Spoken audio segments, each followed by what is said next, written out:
Hello दोस्तों, smart science online classes में आपका स्वागत है।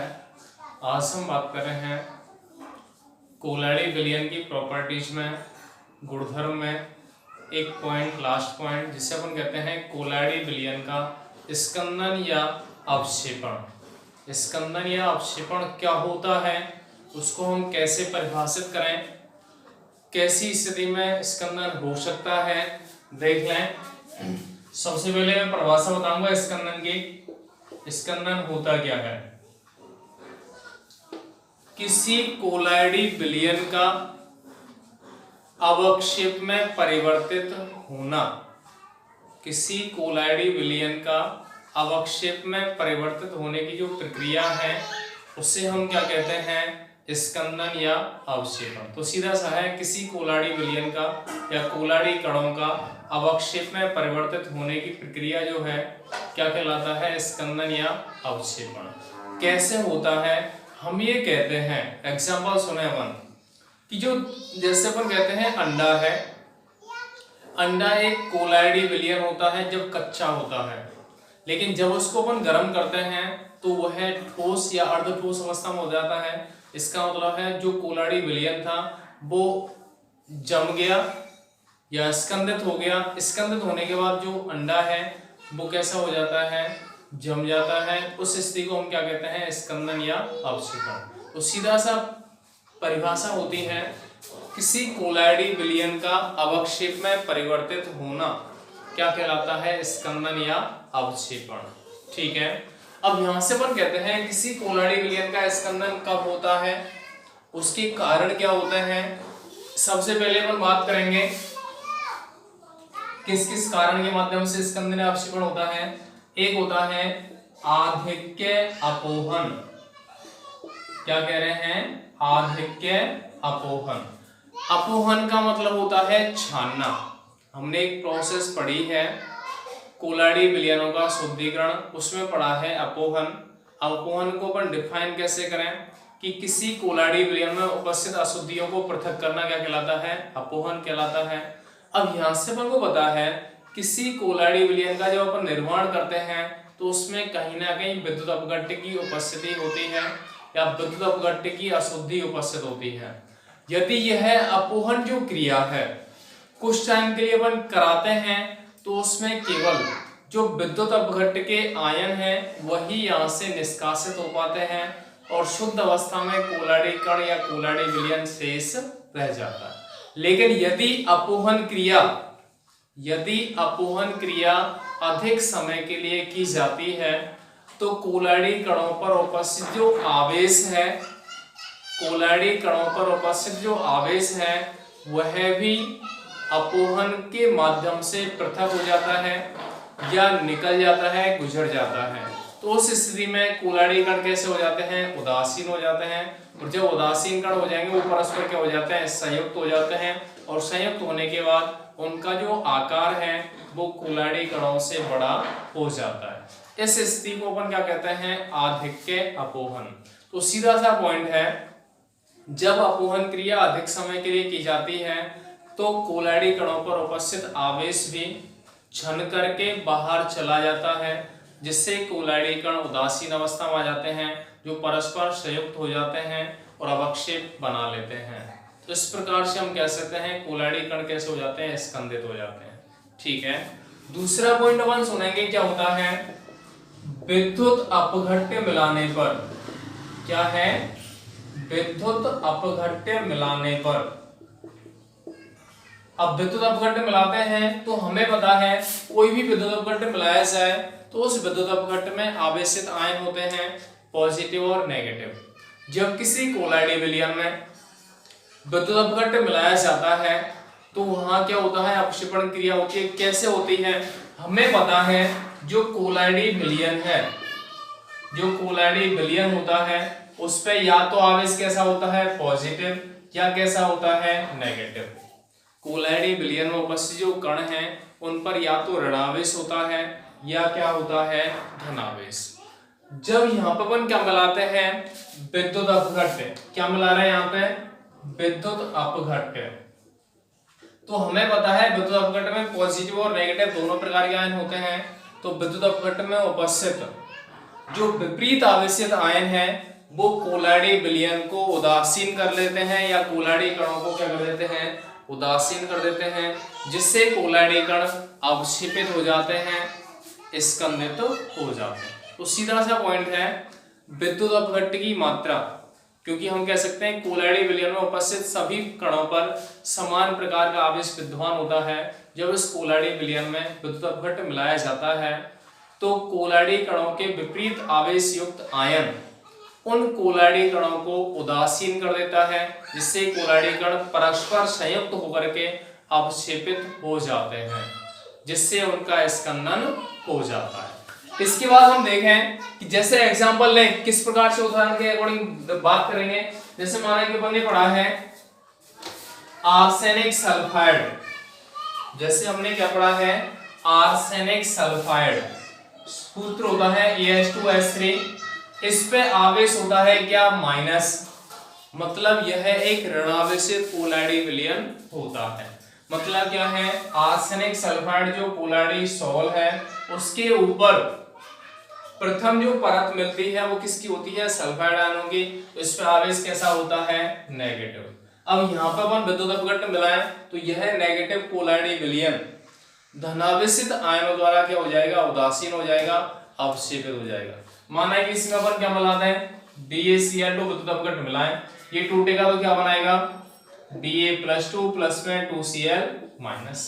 अब यहाँ पे अवक्षेप कैसे मिलेगा AS2S3 S-2 प्लस ये क्रिया करेगा किसके साथ Ba+2 के साथ, तो यहां से क्रिया क्या होगी AS2S3 स्लैश S-2 स्लैश क्या हो जाएगा Ba+2, मतलब ये दोनों परस्पर क्या करेंगे क्रिया करेंगे और यहाँ पे उदासीन स्थिति मिलेगी नहीं मिलेगी, उदासीन हो जाएगा। मतलब क्या कहेंगे हम जो कोलाइडी सॉल है वो उदासीन अवस्था में प्राप्त हो जाएगा। किसके कारण हो रहा है उदासीन अवस्था में, विपरीत आवेशित आयनों के कारण, क्योंकि इस पे सॉल पे कैसा आवेश है नेगेटिव और इस पे आवेश क्या है पॉजिटिव, तो पॉजिटिव वाला नेगेटिव को क्या करेगा उदासीन करेगा, जिससे कोलाइडी विलयन अवक्षेपित अवस्था में आ जाएगा। ठीक है, तो इस प्रकार से हम क्या कर सकते हैं विद्युत अपघट्ट द्वारा कोलाइडी जो विलयन है वह उदासीन अवस्था में आता है, अवक्षेपित हो जाता है, स्कंदित हो जाता है। इसके अलावा हम कह सकते हैं यहाँ पे एक पॉइंट अपन डेफिनेशन देते हैं, विद्युत अपघट्ट में उपस्थित वह आयन, विद्युत अपघट्ट में उपस्थित वह आयन जो कोलाइडी कणों को अवक्षेपित करता है, विद्युत अपघट्ट में उपस्थित वह आयन जो कोलाइडी कणों को अवक्षेपित करता है समाक्षेपण आयन कहलाता है। क्या कहलाता है, समाक्षेपण आयन कहलाता है। दोबारा से सुने परिभाषा, विद्युत अपघट्ट में उपस्थित वह आयन जो कोलाइडी कणों को अवक्षेपित करता है, स्कंदित करता है, समाक्षेपण आयन कहलाता है। ठीक है, तो इस प्रकार से हमने एक दूसरा पॉइंट पढ़ा है जिसके माध्यम से स्कंदन या अवक्षेपण क्रिया होती है, वो है विद्युत अपघट्ट के द्वारा। एक तीसरा पॉइंट भी आता है कि जब दो विपरीत आवेशित, हमें पता है कोलाइडी विलयन पे एक पे माना कि नेगेटिव है, एक दूसरा कोलाइडी विलयन लिया उस पे क्या है पॉजिटिव है, जब दो विपरीत आवेशित कोलाइडी विलयनों को मिला दिया जाए, यस दोनों विपरीत आवेशित कोलाइडी विलयनों को समान मात्रा में मिलाया जाए तो वह उदासीन हो जाते हैं, अवक्षेपित हो जाते हैं और वो कोलाइडी अवस्था में नहीं रह पाते। तो सीधा सा है तीन स्थितियां, तीन विधियों के माध्यम से कोलाइडी विलयन को स्कंदित कर सकते हैं।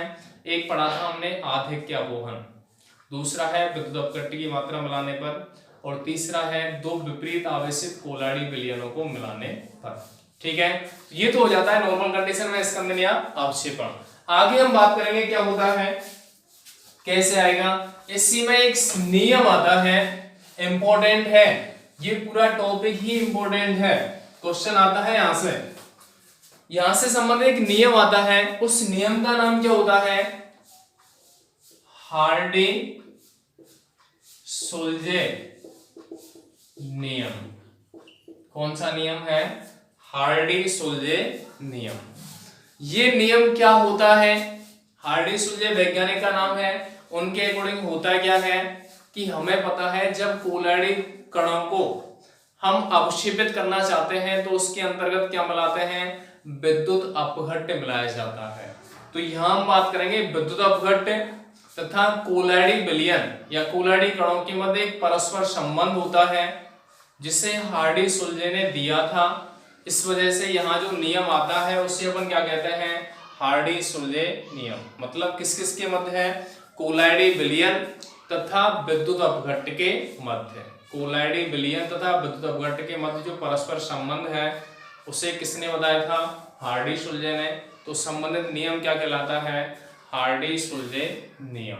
ठीक है, होता क्या है वो सुन लें कि किसी कोलाइडी विलयन को स्कंदित करने के लिए आवश्यक विद्युत अपघट्य की मात्रा, सुने दोबारा से, किसी कोलाइडी विलयन को स्कंदन या अवक्षेपित करने के लिए आवश्यक विद्युत अपघट्य की मात्रा कोलाइडी कणों के विपरीत आवेश युक्त आयन की संयोजकता पर निर्भर करती है।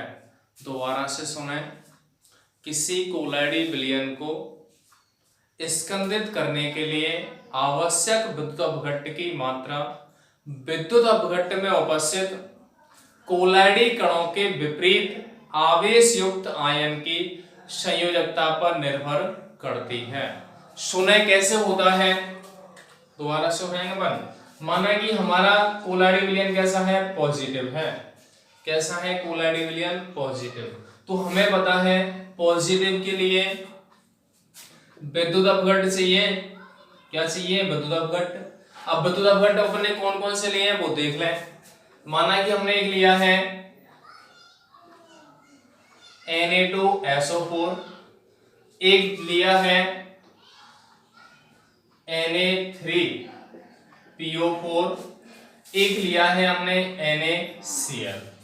अब इसको अगर अपन तोड़ दें तो क्या बनेगा, Na प्लस प्लस में Cl माइनस, इसको तोड़ेंगे तो क्या मिलेगा 2Na प्लस प्लस में SO4 माइनस 2, इसको तोड़ेंगे तो क्या मिलेगा 3Na प्लस 3 और प्लस में PO4 माइनस 3। अब सुने सभी, तीन विद्युत अपघट्य मिलाए हमने, एक तो NaCl लिया एक बार में हमने लिया Na2SO4 सोडियम सल्फेट, एक बार में लिया Na3PO4। ठीक है, सोडियम फॉस्फेट अपन कह सकते हैं। अब यहां से अपन देखें NaCl को टूटेगा, विद्युत अपघट्य है तो Na प्लस और Cl माइनस बनाएगा, ये टूटेगा तो Na प्लस और SO4 माइनस 2 बनाएगा, ये अगर वियोजित होगा तो क्या बनेगा Na प्लस और PO4 माइनस 3। अब हमें पता है कोलाइडी विलयन कैसा है, पॉजिटिव।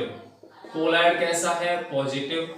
तो इस कोलाइड को उदासीन करने के लिए, अवक्षेपित करने के लिए किसकी आवश्यकता है, विद्युत अपघट्य की। तो कितनी आवश्यकता होगी विद्युत अपघट्य की, वो डिपेंड करता है कोलाइडी कणों के विपरीत आवेश युक्त आयन की संयोजकता पर। यहाँ पे विपरीत आवेश युक्त आयन कौन सा है, Cl माइनस, यहाँ पे कौन सा है SO4 माइनस 2, यहाँ पे कौन सा है PO4 माइनस 3। अब यहां से अपन क्या कहें कि दोबारा से डेफिनेशन बता रहा हूं, किसी कोलाइडी विलयन को अवक्षेपित करने के लिए आवश्यक विद्युत अपघट्य की मात्रा विद्युत अपघट्य में उपस्थित कोलाइडी कणों के विपरीत आवेश युक्त आयन की संयोजकता पर निर्भर करती है। यहाँ पे संयोजकता कितनी है -1, यहाँ कितनी है -2, यहाँ कितनी है -3। अब हम ये कहें सर्वाधिक क्षमता किसमें होगी, सर्वाधिक क्षमता होगी PO4 -3 में, उसके बाद क्षमता होगी SO4 -2 में, उसके बाद किसमें होगी Cl में, क्योंकि यहाँ पे आवेश कितना है -3 है। तो इसकी सर्वाधिक क्षमता होगी इसको इसके अंदर करने की, उसके बाद इसकी क्षमता होगी SO4 -2 की, उसके बाद इसकी क्षमता होगी Cl की। तो यहां से किसने दिया था ये नियम, हार्डी सुलजे ने। दोबारा सुन लें, किसी कोलाइड को, किसी कोलाइडी विलयन को अवक्षेपित करने के लिए आवश्यक विद्युत अपघट्य की मात्रा, किसी कोलाइडी विलयन को अवक्षेपित करने के लिए आवश्यक विद्युत अपघट्य की मात्रा कोलाइडी कणों के विपरीत, ज्ञापन कह सकते हैं किसी कोलाइड को अवक्षेपित करने के लिए आवश्यक विद्युत अपघट्य की मात्रा विद्युत अपघट्य में उपस्थित कोलाइडी कणों के विपरीत विद्युत अपघट्ट में उपस्थित होगा आयन, कोलाइडी कणों के विपरीत आवेश होना चाहिए। तो किसी कोलाइड को अवक्षेपित करने के लिए आवश्यक विद्युत अपघट्ट की मात्रा विद्युत अपघट्ट में उपस्थित कोलाइडी कणों के विपरीत आवेश युक्त आयन की संयोजकता पर निर्भर करती है। जिसकी संयोजकता जितनी अधिक होगी उसकी स्कंदन क्षमता का मान भी उतना ही अधिक होगा। तो सर्वाधिक क्षमता किसमें होगी? PO4-3 में, क्योंकि संयोजकता कितनी है? -3। इसकी कितनी है? -2। इसकी कितनी है? -1। ठीक है, तो सीधा सा पॉइंट है कि ये जो रूल है वो क्या कहलाता है? हार्डी-सुलजे नियम।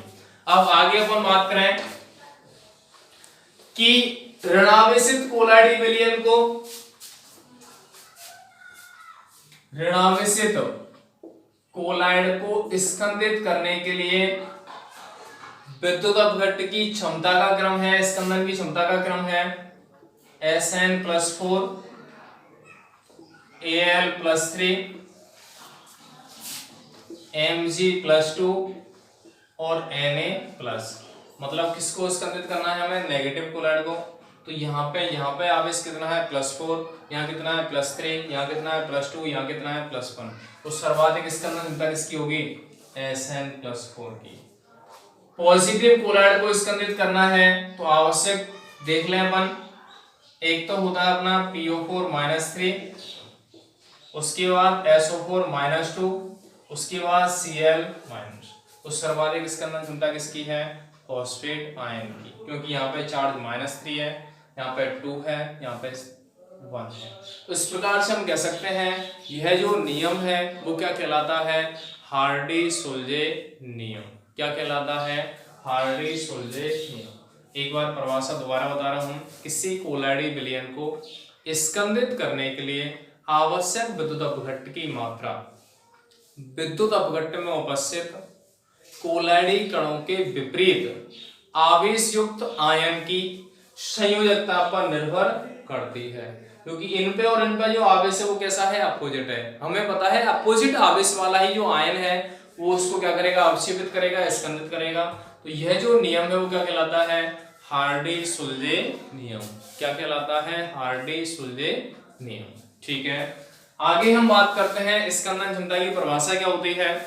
किसी विद्युत अपघट्ट की मिलीमोल प्रति लीटर में, किसी विद्युत अपघट्ट की मिलीमोल प्रति लीटर में आवश्यक वह न्यूनतम मात्रा जो कोलाइडी विलयन को स्कंदित करती है। या हम कह सकते हैं किसी विद्युत अपघट्ट की मिलीमोल प्रति लीटर में वह मात्रा जो कोलाइडी विलयन को स्कंदित करने के लिए आवश्यक होती है। स्कंदन क्षमता या स्कंदन मान या ऊर्णन मान कहलाती है। क्या कहलाती है? स्कंदन मान या ऊर्णन मान। इसके बाद हम देखते हैं जिस विद्युत अपघट्ट का ऊर्णन मान या स्कंदन मान जितना कम होता है उसकी स्कंदन क्षमता उतनी ही अधिक होती है। जिस विद्युत अपघट्ट का ऊर्णन मान या स्कंदन मान जितना कम होता है उसकी स्कंदन क्षमता उतनी ही अधिक होती है। यहाँ एक पॉइंट और देख रहे हैं अपन, स्कंदन या ऊर्णन दोनों एक ही चीज है। तो जिसका स्कंदन या ऊर्णन मान कम होता है उसकी क्षमता उतनी ही क्या होती है? अधिक होती है। ठीक है, तो इस प्रकार से हम स्कंदन क्षमता स्कंदन मान को डिफाइन कर सकते हैं। ठीक है, एक चीज और सुने, एग्जाम्पल में बता रहा हूं। माना कि एग्जाम्पल देखा है वही अपना आर्सेनिक सल्फाइड। ये सॉल है, ये कैसा है? नेगेटिव। कैसा सॉल है? नेगेटिव। माना कि दो अवन ले रहे हैं, NaCl ले लिया हमने और एक क्या ले लिया? AlCl3। एक तो NaCl लिया है, एक क्या लिया है? AlCl3। अब यहां से हम देखें, यहां जो AlCl3 प्लस में आएगा 3 और यहां सोडियम क्या आएगा? Na+। अब हम ये कहें ये एक ही आयन इसके 3 अणुओं को स्कंदित कर सकता है, क्योंकि इस पे चार्ज कितना है? +3। लेकिन इस पे चार्ज कितना है? +1 है, तो केवल एक ही अणु को क्या करेगा? स्कंदित करेगा। तो इसके अणुओं की संख्या ज्यादा होनी चाहिए, इसके बराबर स्कंदन चाहिए। तो अब हम ये कह सकते हैं माना कि कोई भी सोल है, इस पे क्या है -2 है, कुछ भी है, माना कि इसके एक कण का आवेश -1 है, तो यहाँ पे माना कि अपन ये कह रहे हैं एक कण का आवेश क्या है -1 है, -1 है, तो इसका सोडियम एक सोडियम प्लस एक माइनस को क्या करेगा उदासीन कर देगा, कोई समस्या नहीं है। लेकिन इसका एक ही Al+3 इसके 3 -1 को या 3 अणुओं को क्या करेगा स्कंदित करेगा। इसकी क्षमता ज्यादा है या इसकी क्षमता ज्यादा है, इसकी क्षमता ज्यादा है, क्योंकि इसका आवेश क्या है +3।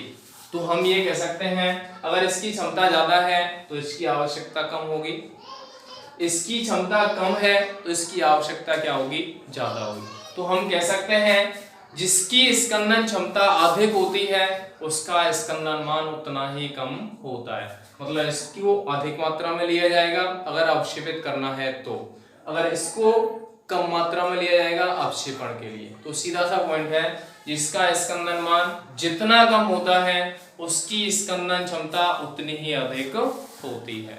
तो ये हो जाता है हार्डी-शुल्जे नियम और स्कंदन या अवक्षेपण। कोई दिक्कत आती है किसी भी स्टूडेंट को, ऐसा हो सकता है कि माना कि किसी भी डेफिनेशन में एग्जाम्पल में समस्या हो, लेकिन सभी स्टूडेंट ध्यान से देखें, ध्यान से पढ़ें। कोई समस्या होती है तो कॉन्टैक्ट नंबर पे कॉल कर सकते हैं या व्हाट्सएप नंबर पे मैसेज करके पूछ सकते हैं कि क्या समस्या आती है, ठीक है। तो यहाँ पे अपन कह सकते हैं कि यहाँ जो कोलाडी विलयनों के जो गुणधर्म है वो सभी कंप्लीट होते हैं। किसी भी गुणधर्म में समस्या हो तो कांटेक्ट करके अपनी जो समस्या है उसका सॉल्यूशन पूछ सकते हैं। तो आज का टॉपिक ये कंप्लीट होता है और बात करेंगे नेक्स्ट टाइम। धन्यवाद।